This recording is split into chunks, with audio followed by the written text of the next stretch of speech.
Hi, I'm Steve Plach, and I'll be your host for this edition of Nonprofit Spotlight. Nonprofit Spotlight is produced by the Volunteer Advisory Committee here at Community Television, and each month we highlight one nonprofit in the community that's doing really great work, and today I'm especially pleased to have with me folks from the Mental Health Client Action Network, Sarah Leonard, the Executive Director. Welcome, Sarah, and Thomas Webb. Thomas, you are a staff member and board member at MHCAN. Sarah, as we start out, just let the viewers know a little bit about yourself and how your background, how you came to MHCAN. How I came to MHCAN is really and truly the story of an entire lifetime. Oh, good. But I'll make it really quick. That's all right. As a child, I was very depressed, and I actually ended up being involved with the Long Beach Mental Health Association as a child activist. I made a slideshow called Depression with Melissa Gilbert being the narrator. Oh, and okay. And we showed it in Long Beach City schools. And I was already seeing a psychiatrist from the age of 9 for being suicidal. And throughout my entire life, I've had different diagnoses. When I was 17, I was put against my will into UCLA neuropsychiatric, and I was diagnosed paranoid schizophrenic with psychotic tendencies. And after that, I was diagnosed bipolar, and then manic depression, and then major depression. And I became a drug and alcohol counselor. I've done a lot of things along the way. And becoming a drug and alcohol counselor, kind of the sobriety component, along with being a mental health counselor. Of course. I was working at the Respite House in Santa Cruz, which is it's not a peer-run place, it's a peer-staffed place run by Encompass. But when the position came up at MHCAN, everybody I knew began telling me to go for it. And I was a counselor, a mental health counselor. I had a background of working in clean and sober housing and being a clean and sober housing manager and a coordinator of many clean and sober housing managers. But I had never been an executive director, yet all of a sudden, literally, dozens of people were saying, Sarah, you should go for it. Sarah, you should go for it. And it was literally the community that they came to me and said, do it, we think you'd be good. And I applied for it, and I was astonished to actually be hired. And I've loved every... there for how long as executive director? I'm in the 4th year. 4th year, okay. And I think when I got there, the budget was 169, and now it's 487, is it 387? Anyway, we've done very well since I've come on board. Wonderful. We've gotten lots of new contracts, lots of new programs, and it's all running splendidly. Good. And I love it there. Well, MHCAN is really fortunate to have you, and as one of the hats I wear around town, I am the chairman of the board for MHCAN, and we as a board are delighted to have you as executive director and supporting you in whatever way we can. Thomas, you are a staff member and a board member, so yes, give our viewers a little bit of background about yourself and how you came to be a staff and board member. I grew up in Watsonville. I was diagnosed a long time ago with major depression, agoraphobia, panic disorder, social phobia. I had moved away to another town and had gone off my meds. I was drug addicted. I I had just given up. I didn't think I'd be able to live indoors again. I didn't think I'd be able to have a job again. And I took the last of my paper money and got on a train and came back to Santa Cruz because I remembered that there were a lot of services here. And within that first month, I started coming to MHCAN, and I was really out of it. I didn't know who to trust. I was scared everywhere I went. And within a couple months, I started feeling at home at MHCAN, being socially phobic and agoraphobic. Very few places feel safe to me, and MHCAN started feeling safe. I started pitching in around there, doing dishes, cleaning up after closing time, helping distribute food, and eventually was offered a position to go on call. I started working on call, started working there more and more, and eventually decided that I'd like my voice to be heard on the board of directors at MHCAN, and now it truly is my second home. Other than where I live, it's the other place I feel the most safe. Yeah. And Sarah, before we start talking about MHCAN itself and then the service you offer, all nonprofits are challenged by funding. And so let people know how they can make a contribution to the wonderful work you do, and then we'll mention it maybe a couple times during the show. Well, there's a few ways that people could help. We actually have a donation station inside of MHCAN where we give away gently used clothing, shoes, children's things. We're actually all ages. That's something that a lot of times people don't realize. So we have people who are members who are infants. We have people who are elderly. Adult diapers. We always have a need for adult diapers. Besides things like that, if there's a couch that you're getting rid of, that's a nice couch, something like that. We do take donations of furniture, and besides all of that, of course, we take money, and we do need it to run, because we do have the county contract, and we serve the majority of our people through a county contract. But we also do private fundraising, and through that private fundraising, we're able to help other people who aren't in the system, or who maybe they're on their way to becoming part of the system. Great. And you were telling us about the various mental and psychological diagnoses. Tell us about your clients, the people who are served by MHCAN. Oh gosh, we have such a wide range and such a wonderful group of people.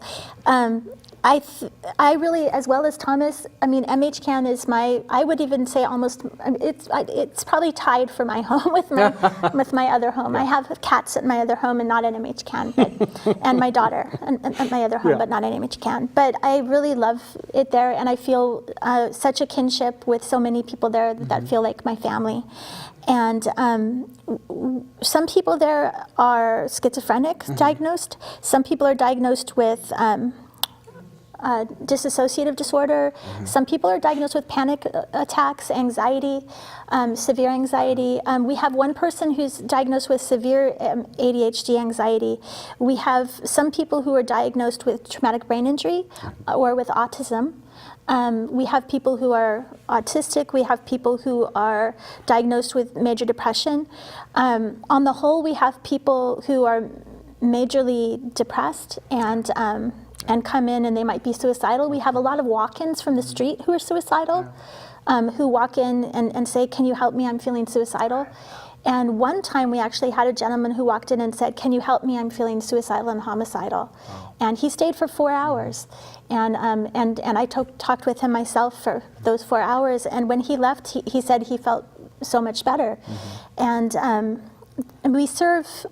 Everybody that comes to us has to have a background of a psychiatric condition. Okay, that's my next question. Right? Yeah. So we have people with all sorts of different ones, and I think the one category that's has some people that were quote unquote normal or mainstream is that we have people with traumatic brain injury. We had a lovely, lovely woman who was a nurse for 30 years, and she her name was Mary Ann, and she worked as a nurse for 30 years until she was avoiding a deer and she hit a tree. Oh my gosh. And she got a traumatic brain injury. And I don't know if you know much about TBI. I used to help. I do not. No. I used to help lead a TBI support group, so I know quite a lot about it. People change personality-wise. They can have rages. You have to. Usually, the person is personality-wise oftentimes completely different than they were before. It can be a real shock for family and for the support system. And at MHCAN we have quite a few people with TBI, as well as people who are already mental health who get TBIs, because we also happen to be people who tend to be more prone to injury and prone to trauma and prone to illness. Well, as you know, I help out at the Red Church, the Calvary Episcopal, with their Monday coffee house, their meal. And once a month, I think it's once a month, we have the Speakers Bureau come in, your shadow speakers. And we do have one clip from the shadow speakers that we'd like to show because they are wonderful. So if we could see that now, then we'll come back and we'll talk a little bit about that program.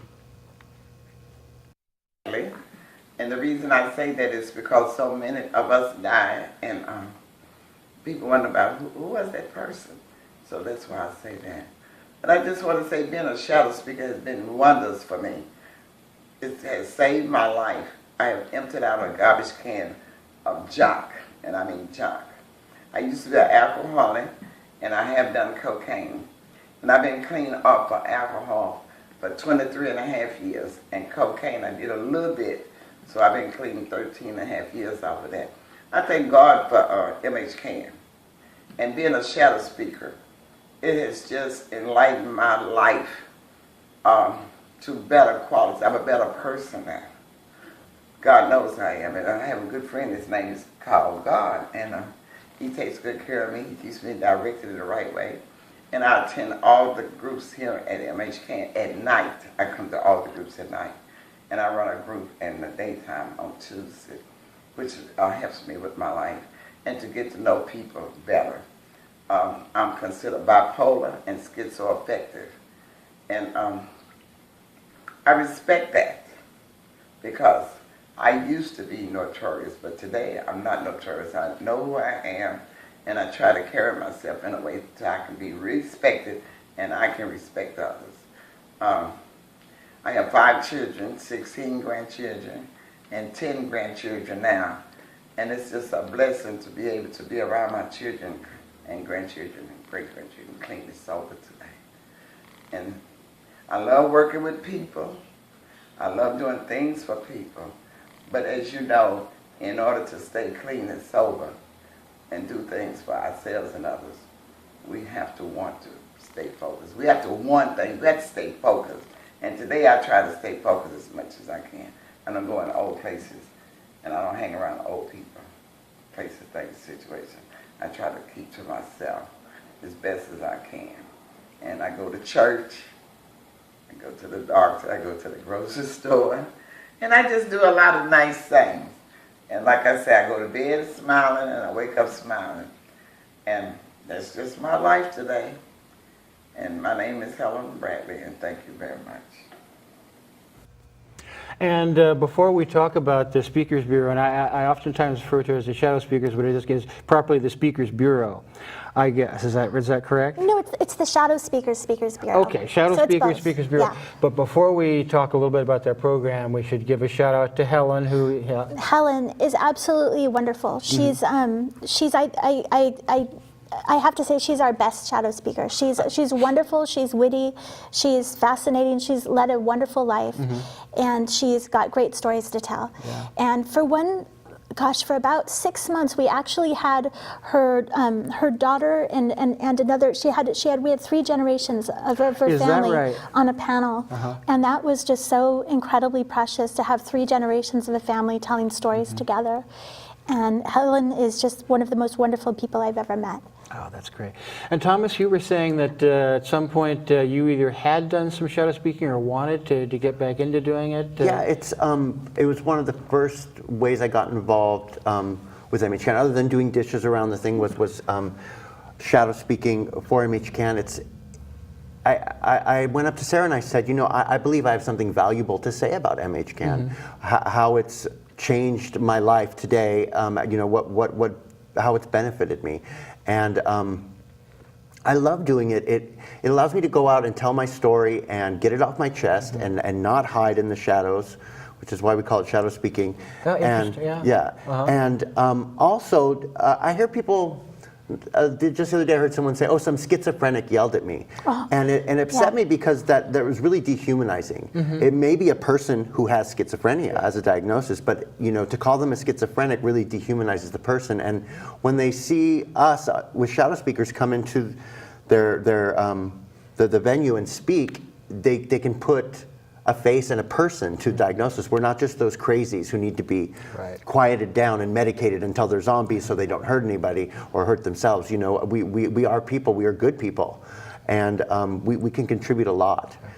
And we're as flawed and as beautiful as anyone. Yeah, and I'll hasten to say that I did not know as much as I would like to have about MHCAN before I became chairman of the board, but in spending a lot of time around there now, it is a wonderfully warm and welcoming space, and I think that is attributable to the staff, to the executive director. That kind of is a reflection of what that space can be. If people look on the website, they see a range of kind of support groups and things you have. Tell us just about a few of the things that are offered, just generally speaking about the services that people with psychiatric diagnosis can access. Well, we have a full range of classes and support groups. So we have support for people diagnosed with schizophrenia, people diagnosed with bipolar, people diagnosed with anxiety and depression. We have a men's group, a women's group, a youth group. Once in a while we have 2 youth groups. For a little while we had a a few children that were getting together. We have a beautiful music group that Thomas leads. That, Oh, is that right? people sing songs, and it's been It's a hidden shown by talent. I did not science to know be. that. It's been shown by science to be therapeutic. We also have art classes. We have a sculpture class for a while. They kind of come and go. We have beginning Spanish, taught by native Spanish speakers, Right. and what else do we A have? new group we have, Joy Anger McCorkle does management. a PTSD group. PTSD group. I think PTSD is a big, is almost, it's the one thing that unites almost all mental health. Interesting, Is, yeah. is the PTSD component. And Joy McCorkle does a great group on Mondays. And then I just started doing facilitating a group with Sarah Seeking Safety. called Seeking Safety, which is it's a proven, it's a way to use coping skills today. Yeah, a lot of bad stuff happened, but how today, how do I get through it? How do I get through the urges to hurt myself or to hide in my house, or how do I get through those panic attack moments? How do I bring my emotions at least down to, from a 10 down to a 5, just so I can buy groceries that day? Yeah. It's really about just how do I get through these moments right now, not what happened before, not what's going to happen tomorrow, but today. How can I pay my bills today? How can I get out that pen and write the check and take it down to the place when I'm so scared? There's something very important about being able to be in the moment. Yes. And I think that's something that, Sarah, you were mentioning a little earlier. Oh, please, you had something to say? Well, we also, Absolutely. besides the classes and the support groups, we have free haircuts. So 2 days a month, it's the first and third Friday of every month, we have a professional hairstylist who's a peer, and she comes and gives haircuts for free. And then we also have donated clothing. Sometimes we get some new stuff. I know Red Wing Shoes will give us their returns. They've been very generous with us. And as well as that, we also do have food pantries. And we have 4 food pantries a week. And those come from locally from Trader Joe's and from Second Harvest Food Right, Bank. of course. And from Gray Bears. Yeah. And Second Harvest has been wonderful, as well as Gray Bears and Trader Joe's. That's a crossover again with my community work. Is that Mel Nunes? You know, Mel and I, we always shop Thursday morning at Second Harvest. We see Thomas, we see you there, and folks, and I know that you make all that available to people when they come over. Yeah. And that's terrific. And even though this is an evergreen show that we will show over and over again, so we won't have any date-specific things, it is important to mention you just had a wonderful holiday party that you have every year, and that was just fantastic. And Thank you you. also gave away about, 250 warm parkas, you know, which is fantastic. Yeah. We also commonly give away socks. We give away other clothing that's new that people donate. Adult diapers, like I said, we have some elders on the street who need them. And sleeping bags. We give away sleeping bags year-round as much as we can. Well, you were mentioning earlier about, and this is something about the background of the services and about MHCAN, is the ACE study. And you want to mention something about that, so please tell us about that. Sure. The ACE study stands for Adverse Childhood Experience Study. It comes from a study that was done in 1996. And it's probably the most definitive study in mental health and in all of human services that are federally funded. It was a study that was done with the CDC and with a Kaiser physician. And the Kaiser physician was Dr. Vincent Felitti, and he was an obesity doctor who had noticed, he has a funny line, I've seen him in person, and he always uses this line about, I did something most doctors never do, I spoke to my patients. And in speaking to his patients, what he discovered was, well, first of all, the first thing he had noticed was that he was succeeding as an obesity doctor. All of these men and women were losing weight. They were doing fabulously with their weight loss. But then all of them were living pretty miserable lives. They got divorced. They began being addicted to gambling. They began being addicted to drugs. They began unsafe behaviors. They became depressed. He didn't have any success stories. And so he began talking to his patients, and what he discovered was that almost universally, that every patient he talked to had a background of sexual abuse and or extreme trauma. And that he realized that he felt that weight was a coping mechanism. And so what he wanted to do was do a study about trauma, and he spoke to Mario Anda at the CDC, and they developed together a study which was comprised of 10 questions about trauma before the age of 18. And ACE stands for Adverse Childhood Experience. The study is 10 questions, which were then correlated to the person's complete medical record, which they had because he was a Kaiser doctor. So they actually studied 17,000 participants. 17,000, because they didn't just use his patients, they put it throughout Kaiser as a whole, and they asked every single doctor to ask every single patient these questions. And 17,000 people participated from middle class homes in San Diego. So what's interesting is that these results, these initial results, were so striking, and you might think, oh, it came from some population that was especially something or the other, but the study that they did initially, the initial ACE study, was middle-class San Diego people. And what they discovered from that was that anyone who had a yes to 4 or more questions only had a 3% chance of living past the age of 65. Is that right? And they also discovered that anyone who had a 6 or above was diagnosed with a major mental illness, quote unquote. I prefer the term major mental health diagnosis. Okay, sure. But, fair enough. So what that did, it was the first time that mortality was linked to mental health diagnosis. And what that means is that I'm likely, just because I've had the diagnoses I've had, that tells you that I'm likely to only live about 25 years less than you will in general. And I'm a 9 on the ACE study. So actually the higher you go, the less your life expectancy tends to be, although there are exceptions. And originally what they thought was that these were coping mechanisms that people had to deal with trauma. You know, that people, like for myself, I'm clean and sober, so maybe it was my drinking, maybe it was these things that made my body succumb to an earlier, due date. But what they found over time was actually what's brought the entire field of epigenetics into being, which is they discovered that trauma changes methylation processes of the body, of the genes. There's things called telomeres, which are determine how long you'll live, and the methylation processes of telomeres are changed by trauma. And so it leaves an epigenetic signature. So right now they're working on ways to deal with that. There's probably going to be drugs to treat trauma, which will take some of these changes away. But as for now, we do know that these things are real, and that we face having shorter lives on the whole. And being someone who's in MHCAN and who lives in the community, we see the truth of that every day, because not only are people, what they found in mortality is that people weren't just dying from drug overdoses, they weren't just dying from suicide, the things that you might expect with mental health, but people in our community, we die earlier of heart attacks and cancer and strokes and every major cause of adult death you can imagine. We're the ones who die in our 40s. We're the ones who die in our 30s, and we just go. So as a person, that was really important for me to know so that I can start living my life to the maximum.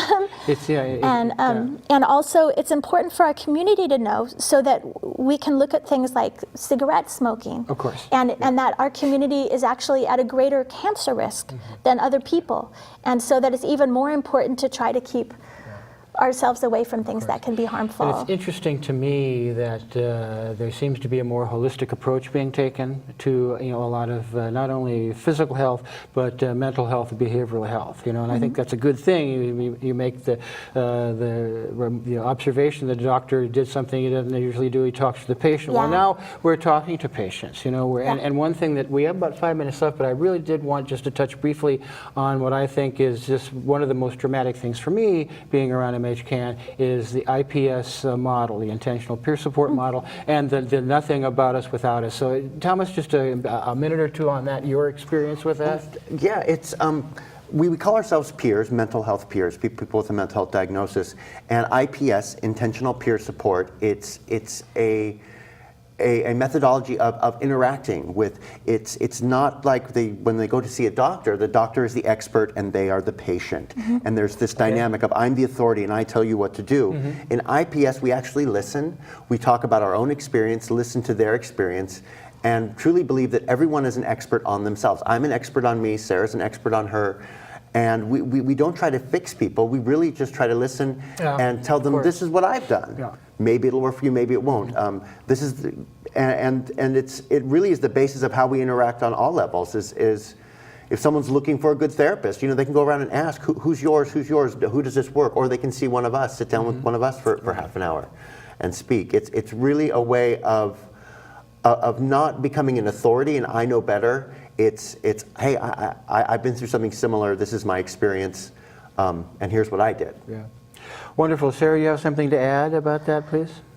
Just that when I became introduced to IPS, it literally changed my life in every way. One of the things that IPS does is it asks us to say to ourselves, what do I want my life to look like? And how can I make my life like that? And why am I not making my life like that? So it's it really can be a life-changing experience to delve into that. And the other thing that was such a great awakening was how seldom people actually listen to each other. Yeah, absolutely, yeah. Yeah, very much so. And I think it was, again, notable to me when I attended my first board meeting, and there was a large group of people who were there to kind of speak in oral communications. But one thing that I heard was that we want, nothing without us, nothing about us without us, And I think that is such a strong, bold statement to make, and I think that's really, very important. So we've got a couple of minutes, or a minute and a half left. Any final words about your wonderful work at MHCAN and what you'd like people to take away from our half hour here?